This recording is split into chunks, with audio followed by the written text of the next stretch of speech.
Why does your brain confuse hunger with boredom? You just ate lunch 2 hours ago. You're not actually hungry. But suddenly, you're standing in front of the fridge, staring blankly at the leftovers. Sound familiar? Here's the thing. Your brain might not actually want food. It might want something completely different.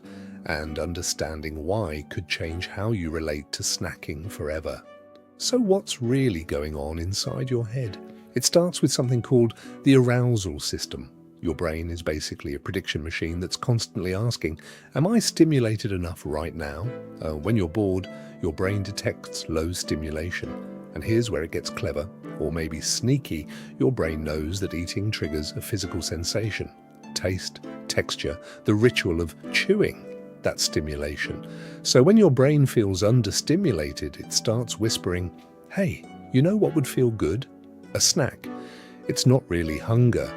It's your brain trying to turn up the dial on how stimulated you feel. Let me give you a real example. Imagine you're working from home on a Tuesday afternoon. You're doing admin tasks. Boring, repetitive, not very engaging. Around 3 o'clock, suddenly you want cookies. But check in with your actual stomach. It's not growling, you're not physically hungry. What you're actually experiencing is what psychologists call hedonic hunger, eating for pleasure, not for fuel. And boredom is one of the biggest triggers. This connects to another piece of the puzzle, something called emotional regulation. Your brain uses food as an emotional tool, not just to satisfy hunger, but to regulate how you feel. When you're bored, you're in a mildly unpleasant emotional state. It's not painful, but it's uncomfortable. Food offers a quick exit from that discomfort, and because it works, eating actually does make you feel better temporarily. Your brain learns this pattern. Boredom equals low mood equals time for a snack. It becomes automatic. Here's another layer. Your brain is lazy. Not in a bad way, it's energy efficient. When your brain can't find a clear emotion to name, it often defaults to hunger, because hunger is simple and actionable. You feel something vague and uncomfortable, but you can't quite name it. Your brain just labels it as hunger, because that's the easiest path. It's like autocorrect for emotions. And this is especially true if you're stressed, tired, or distracted. Your brain's ability to accurately read emotions gets fuzzy. There's also the role of dopamine here. Dopamine is the neurotransmitter that makes you want things. Not exactly pleasure, that's a common misconception, but the craving itself.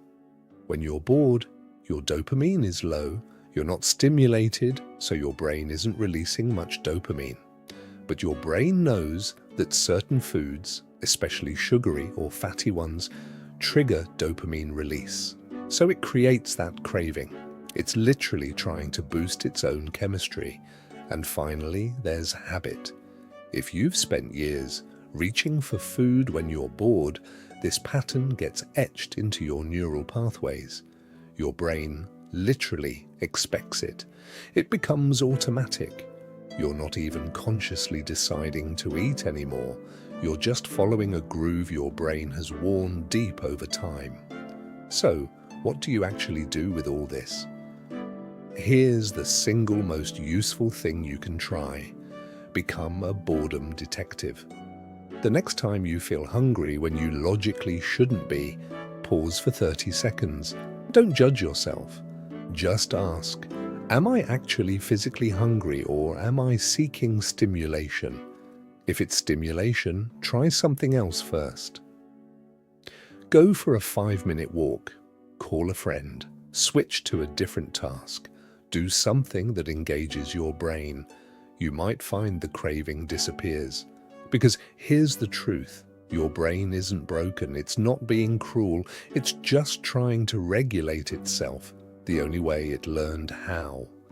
But now that you understand the real game happening inside your head, you have a choice. You can work with your brain instead of against it. And that changes everything.